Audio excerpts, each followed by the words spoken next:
नमस्कार बंधुरा आमी श्यामल कुमार मित्र कनफेडारेशन अफ स्टेट गवर्नमेंट एमप्लयिजের केंद्रीय कमिटिर सभापति आपनादेर काछे जे विषयटा निये आजके एलाम जे आपनारा अनेकेई फेसबुके एकाधिक संबाद माध्यमे विभिन्न पोर्टाले यूट्यूब चैनेले खेयाल करेछेन जे गत 5ই अक्टोबर कूचबिहार थेके একটা পদযাত্রা শুরু হয়েছে ওয়েস্ট বেঙ্গল হেলথ স্কিমে শিক্ষক শিক্ষাকর্মীদের অন্তর্ভুক্তির দাবিতে এবং সেই পদযাত্রা আগামী 24শে অক্টোবর নবান্নে এসে শেষ হবে।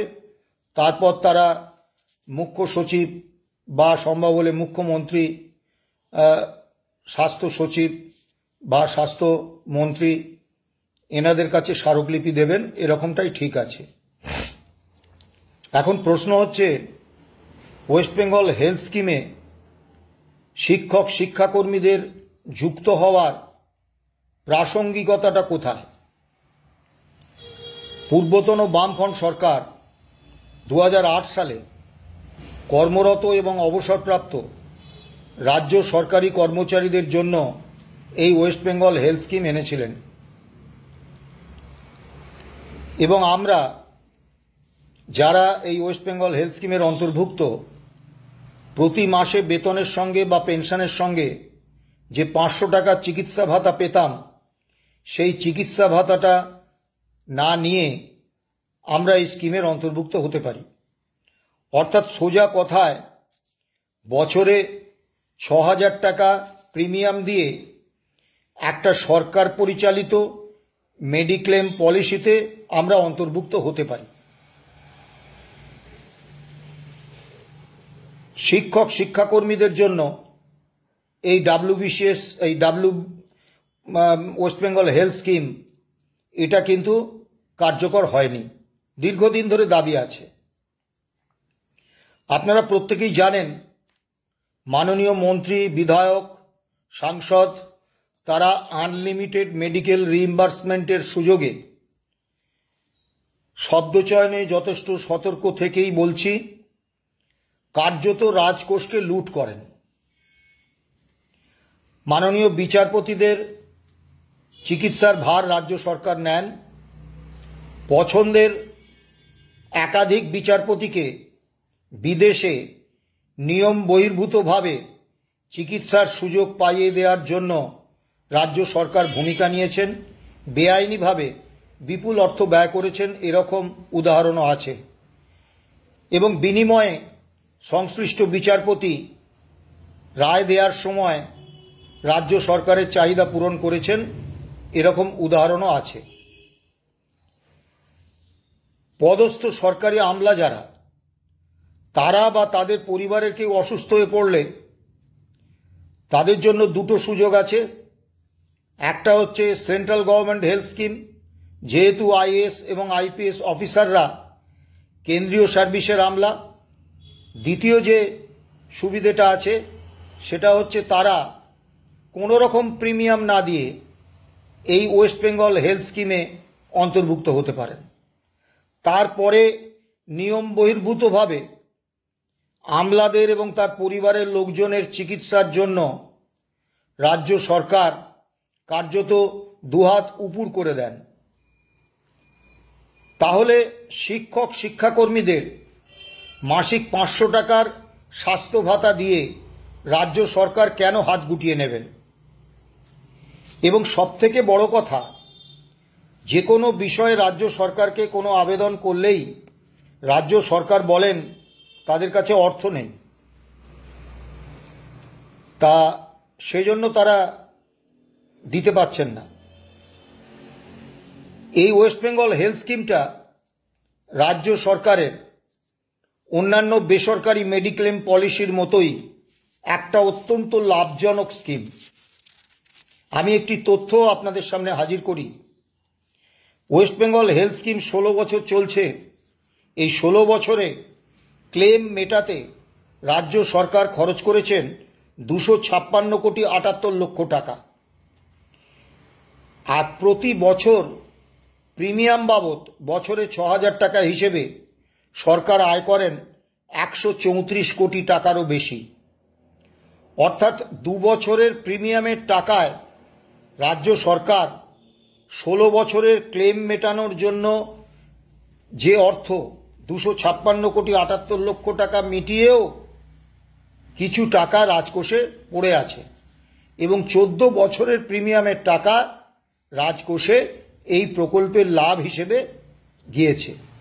অর্থাৎ এটা সরকারের একটা লাভজনক প্রকল্প। তা সেই প্রকল্পে বার্ষিক 6,000 টাকা প্রিমিয়াম দিয়ে মাসিক 500 টাকার স্বাস্থ্য ভাতা ফর্গো করে শিক্ষক শিক্ষাকর্মীরা যদি আসতে চান, তাহলে রাজ্য সরকারের আপত্তিটা কোথায়? এখানে তো তাকে বাড়তি 1 পয়সা খরচ করতে হচ্ছে না।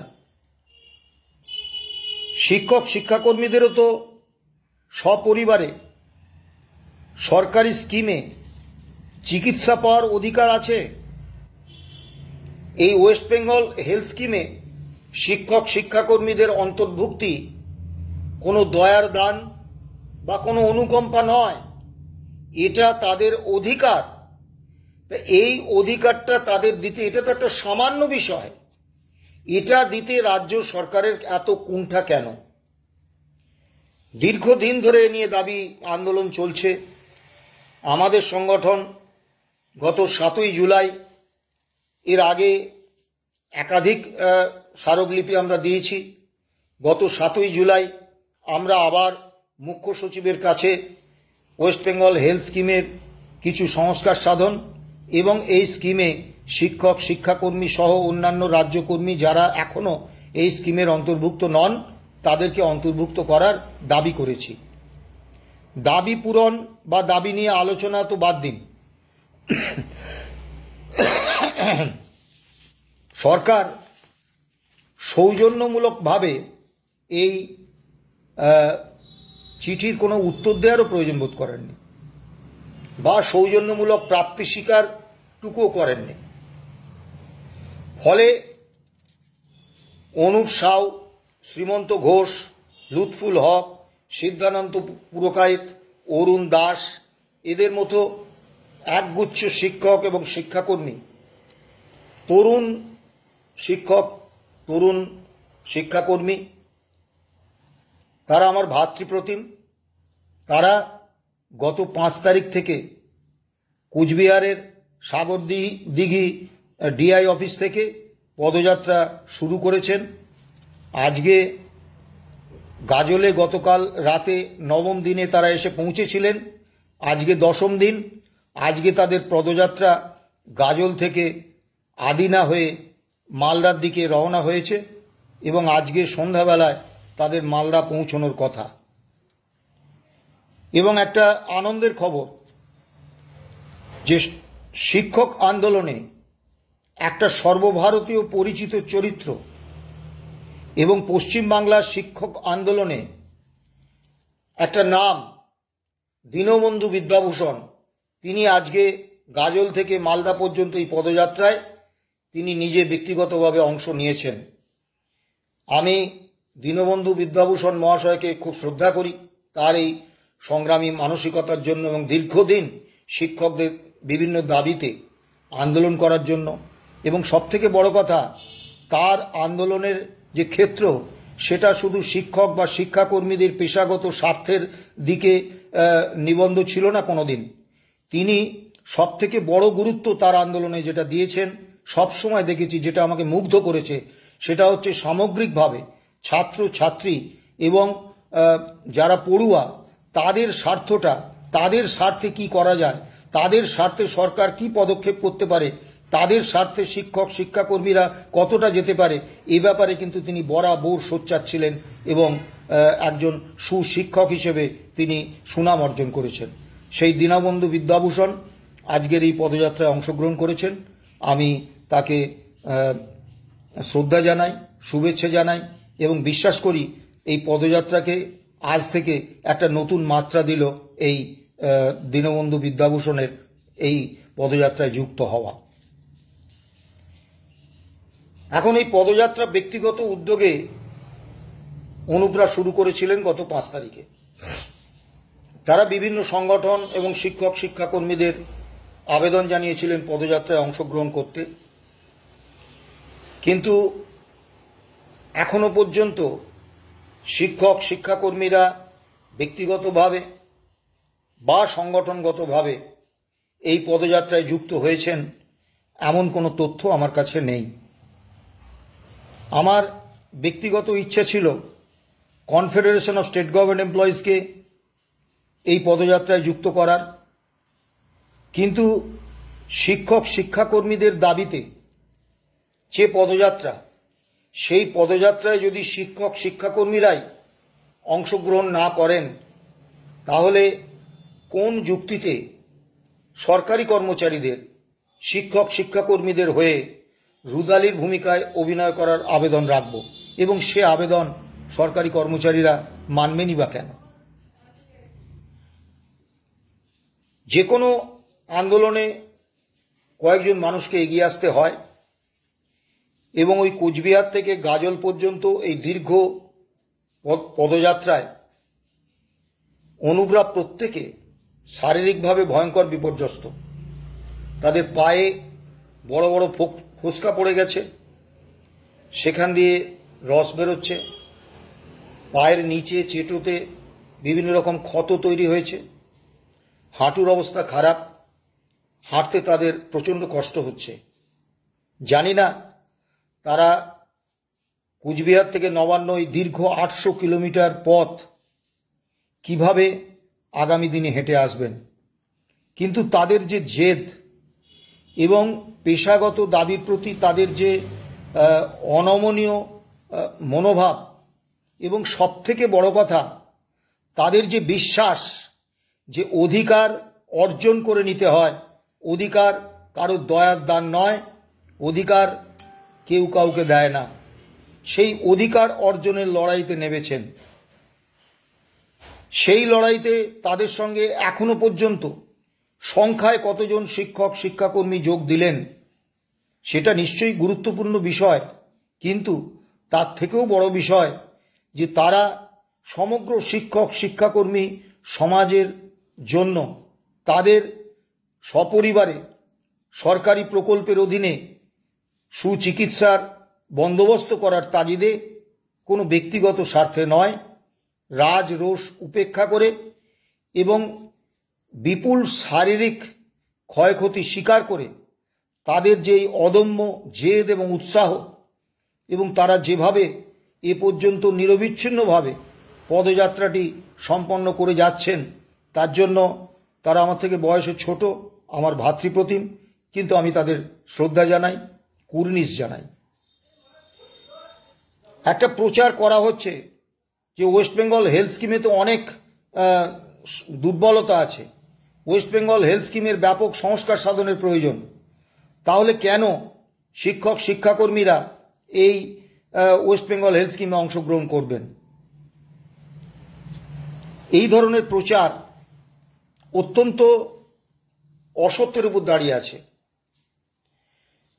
বিভিন্ন মেডিক্লেম পলিসি বেসরকারি সংস্থার চালু আছে, এবং শিক্ষক শিক্ষাকর্মীরা তাদের সাধ্যের বাইরে গিয়ে তাদের পরিবার পরিজন অসুস্থ হয়ে পড়লে তার অন্তত চিকিৎসার সময় যাতে একেবারে অসহায় অবস্থায় পড়তে না হয়, সেই ভাবনা থেকে বেসরকারি সংস্থার বিভিন্ন মেডিক্লেম পলিসি কিনেছেন এবং কিনছেন। কিন্তু সেই সব পলিসির প্রিমিয়াম প্রতি বছর বাড়ছে, এবং তারা পলিসি করাবার সময় যে যে সুযোগ সুবিধার কথা বলেন, পরবর্তীকালে যখন সত্যিই অসুস্থ হয়ে হাসপাতালে ভর্তি হতে হয় তখন সেই সব সুযোগ সুবিধার অনেকগুলি কিন্তু পাওয়া যায় না। একে আমাদের 40% ডিএ বকেয়া, পেনশনারদের 40% ডিয়ারনেস রিলিফ বকেয়া। কবে রাজ্য সরকার ডিএ দেবেন, কবে সুপ্রিম কোর্টের রায় বেরোবে, সবটাই অনিশ্চিত। শিক্ষক শিক্ষাকর্মীদের, বিশেষত প্রাথমিক শিক্ষক যারা অবসর নিয়েছেন দীর্ঘদিন আগে, তাদের পক্ষে সত্যি এই মানে চিকিৎসা কেনা বা বেসরকারি সংস্থার মেডিক্লেম পলিসি করানো সত্যিই অসম্ভব। আর বাস্তবে ওয়েস্ট বেঙ্গল হেলথ স্কিমের যতই সীমাবদ্ধতা থাকুক, যতই ওয়েস্ট বেঙ্গল হেলথ স্কিমের সংস্কারের প্রয়োজন থাকুক, আমি সে বিষয়ে আসব, কিন্তু একথা দ্ব্যর্থহীন ভাষায় বলতে পারি, এই ওয়েস্ট বেঙ্গল হেলথ স্কিমের একজন পলিসি হোল্ডার বা একজন গ্রাহক হিসেবে, যে ভারতবর্ষে এমন কোনো বেসরকারি সংস্থার কোনো মেডিক্লেম পলিসি নেই যে মেডিক্লেম পলিসি এই ওয়েস্ট বেঙ্গল হেলথ স্কিমের থেকে উন্নত মানের বা শিক্ষক, শিক্ষাকর্মী বা কর্মচারীদের ক্ষেত্রে ওয়েস্ট বেঙ্গল হেলথ স্কিমের থেকে এই অন্য মেডিক্লেম পলিসির থেকে ওয়েস্ট বেঙ্গল হেলথ স্কিম অনেক অনেক অনেক উন্নত। আগে ওয়েস্ট বেঙ্গল হেলথ স্কিমে আমরা অংশগ্রহণ করি, তারপরে তার সংস্কার সাধনের চিন্তা ভাবনা করা যাবে। দীর্ঘ 42 বছর সংগঠন করছি, সেই অভিজ্ঞতা থেকে যে রূঢ় বাস্তবটা উপলব্ধি করেছি তা হচ্ছে সরকারি কর্মচারী, শিক্ষক, শিক্ষাকর্মী, বোর্ড, কর্পোরেশন, পঞ্চায়েত, পুরসভা, তাদের কর্মচারীদের সংখ্যাগরিষ্ঠ অংশ সর্বদা সরকারের সঙ্গে থাকতে ভালোবাসেন। কখনো সরকারকে চোখের মণির মতো, কখনো বুকের হৃৎপিণ্ডের মতো, কখনো পেটের লিভারের মতো রক্ষার স্বঘোষিত দায়বদ্ধতা নিয়ে তারা কর্মচারী আন্দোলন থেকে দূরে সরে থাকেন। বাকি যারা আছেন তাদের একটা বড় অংশ প্রত্যাশা করেন যে তাদের পেশাগত দাবিগুলো মিটবে, প্রত্যাশা করেন যে 4 বছরের যে বকেয়া রাজ্য সরকার দেয়নি সেটা রাজ্য সরকার দেবেন, প্রত্যাশা করেন 40% বকেয়া ডিএ পাওয়া যাবে, প্রত্যাশা করেন কেন্দ্রীয় হারে বাড়ি ভাড়া ভাতা, সিটি কম্পেনসেটরি অ্যালাউন্স, শিক্ষা ভাতা, পরিবহন ভাতা এগুলো পাওয়া যাবে, প্রত্যাশা করেন ওয়েস্ট বেঙ্গল হেলথ স্কিমে অংশগ্রহণ করতে পারবেন।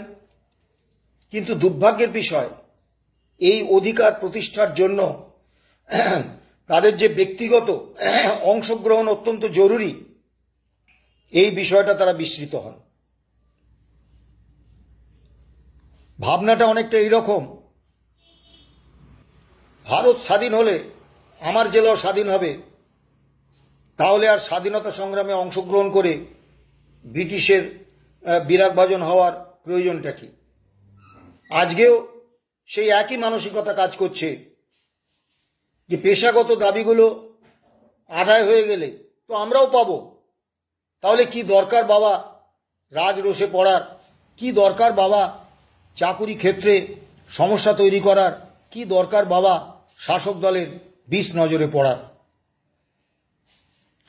আমি সমস্ত কর্মী সমাজের কাছে সবিনয় আবেদন করব, আপনাদের এই মনোভাব যদি না বদলায়, যদি আপনারা অধিকারটা অর্জন করার ক্ষেত্রে নিজেরা অংশগ্রহণ না করেন, তাহলে কোনো নেতা, কোনো সংগঠন, কোনো আন্দোলন আপনাদের পেশাগত দাবি পূর্ণ করতে পারবে না। একথা মনে করার কোনো কারণ নেই। কেন্দ্র সরকার, অন্য বেশিরভাগ রাজ্য সরকার, তারা তাদের কর্মীরা আমাদের থেকে আর্থিক এবং অধিকারগত প্রশ্নে অনেক এগিয়ে আছেন। তার মানে এই নয় যে সেই সব সরকারগুলো যারা পরিচালনা করছেন সেই শাসক দল অত্যন্ত কর্মী বৎসল। কারণটা হচ্ছে এইখানে যে ওই সমস্ত রাজ্যে বা কেন্দ্রে সমস্ত কর্মী সংগঠন ঐক্যবদ্ধভাবে সরকার বা মালিকের বিরুদ্ধে পেশাগত দাবিতে সোচ্চার হন এবং মালিককে বাধ্য করেন তাদের দাবি পূরণ করতে। কিন্তু পশ্চিম বাংলায় আমরা সংখ্যাগরিষ্ঠ অংশ বলি সরকারটা আমার বন্ধু সরকার, আন্দোলনে আমি নেই বাবা, ক্ষুদিরাম অন্য লোক হোক, আমি স্বাধীনতাটা পাবো নেব, কিন্তু আমি বাবা ক্ষুদিরামের সঙ্গে যেতে পারবো না। এই মানসিকতা ত্যাগ না করলে কোনো পেশাগত দাবি অর্জন হবে না। অনুপরা, অনুপ, শ্রীমন্ত, লুৎফুল, সিদ্ধানন্দ, অরুণ, আরও কয়েকজন রয়েছেন, তারা সংখ্যায় কম, কিন্তু তারা যে মহৎ উদ্দেশ্যে এবং সমগ্র শিক্ষক শিক্ষাকর্মী সমাজের কাছে এই অতি প্রয়োজনীয় ওয়েস্ট বেঙ্গল হেলথ স্কিমটা পৌঁছে দেওয়ার জন্য জীবনপণ লড়াই নেমেছেন, শিক্ষক শিক্ষাকর্মী সমাজের কিন্তু সংগঠনগতভাবে হোক ব্যক্তিগতভাবে হোক এই লড়াইয়ে অংশ নেওয়া দরকার, প্রয়োজন। আবারও বলছি, ওয়েস্ট বেঙ্গল হেলথ স্কিমে কিছু অসঙ্গতি আছে। যেমন ধরুন, এই হেলথ স্কিমে বেতন এবং পেনশন ভেদে বিভিন্ন উপভোক্তাদের জন্য ভিন্ন ভিন্ন সুযোগ। যারা অনেক বেশি বেতন পান, অনেক বেশি পেনশন পান, তাদের জন্য বড় কেবিন, যারা একটু কম পান তাদের জন্য ছোট কেবিন, যারা আরও কম পান তাদের জন্য সেমি প্রাইভেট কেবিন, আবার যারা একেবারে নিচের তলার কর্মচারী বা পেনশন পান অনেক কম তাদের জন্য জেনারেল বেড। এটা অত্যন্ত অন্যায়। একটা মেডিক্লেম পলিসি, সেটা সরকার পরিচালনা করছেন, কিন্তু সেই মেডিক্লেম পলিসি নেওয়ার জন্য প্রত্যেকে ৬,০০০ টাকা করে বছরে প্রিমিয়াম দিচ্ছেন।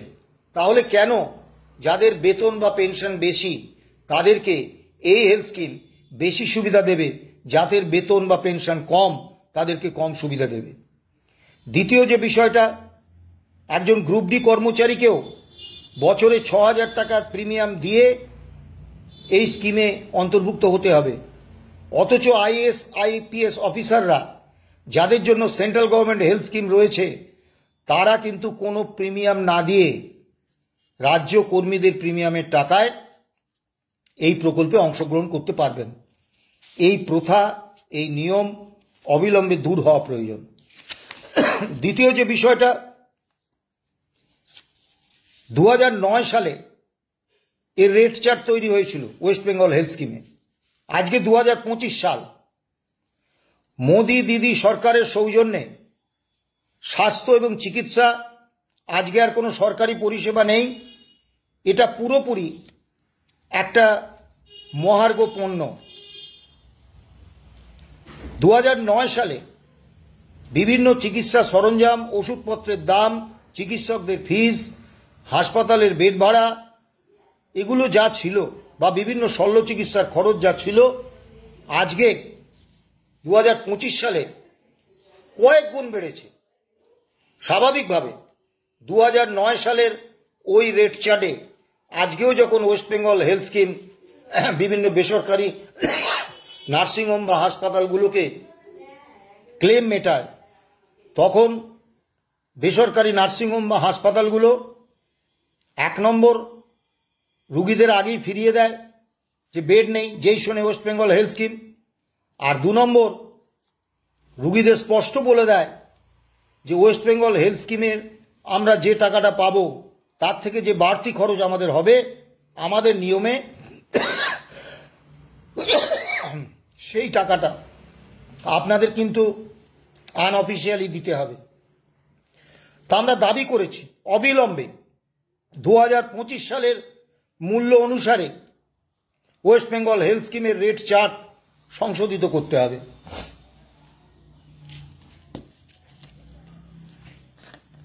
এই ওয়েস্ট বেঙ্গল হেলথ স্কিমে যে এমপ্যানেল বেসরকারি হাসপাতাল, ডায়াগনস্টিক সেন্টার, এগুলো সবই প্রায়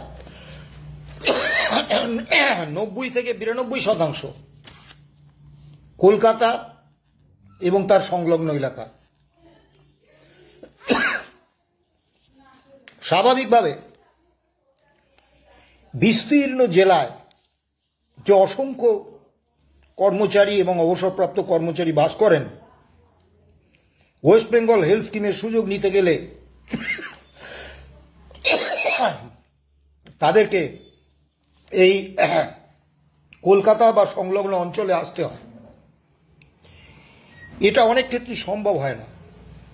একটা অ্যাপেন্ডিসাইটিসের অপারেশন হবে ওয়েস্ট বেঙ্গল হেলথ স্কিমের আন্ডারে, আর একজন পুরুলিয়ার মানুষ তিনি কলকাতায় ছুটে আসবেন, এটা বাস্তবে সম্ভব নয়। যার ফলে ওয়েস্ট বেঙ্গল হেলথ স্কিমের অন্তর্ভুক্ত আছেন, বছরে 6,000 টাকা দেন, তারপরেও এই ওয়েস্ট বেঙ্গল হেলথ স্কিমের সুযোগ নেন না এরকম উপভোক্তার সংখ্যা প্রচুর। তারা এই ওয়েস্ট বেঙ্গল হেলথ স্কিমটা রেখেছেন যখন খুব বড়, অত্যন্ত ব্যয়বহুল কোনো চিকিৎসার প্রয়োজন হবে, শল্য চিকিৎসার প্রয়োজন হবে, তখন এই হেলথ স্কিমটা তাদের কাজে আসবে। আমরা দাবি করেছি যে অবিলম্বে স্বাস্থ্যসাথী প্রকল্পে যেমন একেবারে ব্লক স্তরের নার্সিংহোমগুলোকেও এই স্বাস্থ্যসাথী নেটওয়ার্কে যুক্ত করা হয়েছে, ওয়েস্ট বেঙ্গল হেলথ স্কিমও সমস্ত এদের নার্সিংহোম ব্লক স্তর পর্যন্ত যুক্ত করতে হবে। দ্বিতীয় যে বিষয়টা, তৃতীয়, স্বাস্থ্যসাথী এবং আয়ুষ্মান ভারত দুটো প্রকল্পেই 5 লক্ষ টাকা পর্যন্ত ক্যাশলেস চিকিৎসার সুযোগ পাওয়া যায়, কিন্তু ওয়েস্ট বেঙ্গল হেলথ স্কিমে মাত্র 2 লক্ষ টাকা। আনলিমিটেড ক্যাশলেস চিকিৎসার সুবিধে কিন্তু এই ওয়েস্ট বেঙ্গল হেলথ স্কিমে প্রসারিত করতে হবে। আরেকটি বিষয়, 2 লক্ষ টাকার পরে যে খরচ, তার জন্য অনলাইনে ক্লেম দিতে হয়। আমি জানি না ঠান্ডা ঘরে বসে যারা এইসব সিদ্ধান্ত নেন তারা কতটুকু খবর রাখেন যে কতজন অনলাইনে ক্লেম সাবমিট করার ব্যাপারে যে প্রযুক্তিগত দক্ষতা এইটা তাদের আছে, যার ফলে বহু কর্মচারী ভোগেন। এই প্রথা অবিলম্বে বন্ধ করতে হবে। যারা অনলাইনে সাবমিশন করতে পারবেন ভালো, যারা পারবেন না তাদের জন্য প্রতি জেলায় সদর দপ্তরে, সম্ভব হলে ব্লক স্তর পর্যন্ত তাদেরকে কিন্তু পেপার সাবমিশন করার অধিকার দিতে হবে।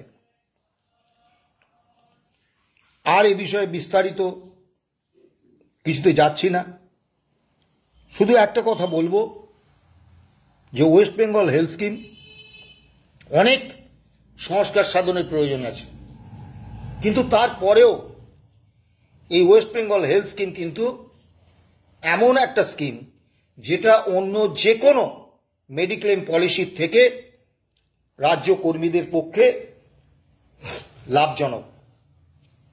কাজেই সংস্কারের দাবিতে আমরা নিশ্চয়ই আন্দোলন করব, কিন্তু তার আগে শিক্ষক শিক্ষাকর্মীদের এই স্কিমে অন্তর্ভুক্ত হতে হবে।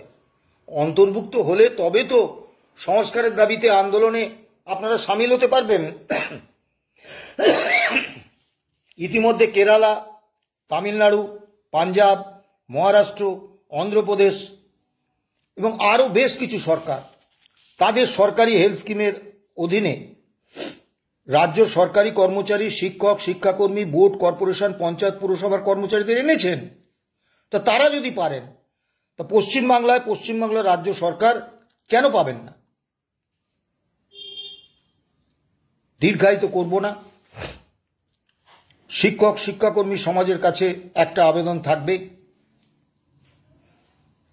অনেক দিন হলো, আজকে 10ম দিন, অনুপদের শারীরিক অবস্থা খুব ভালো নয়। আমি আবেগের থেকে বাস্তব পরিস্থিতি এবং যুক্তির বিষয়টা বেশি গুরুত্ব দিই।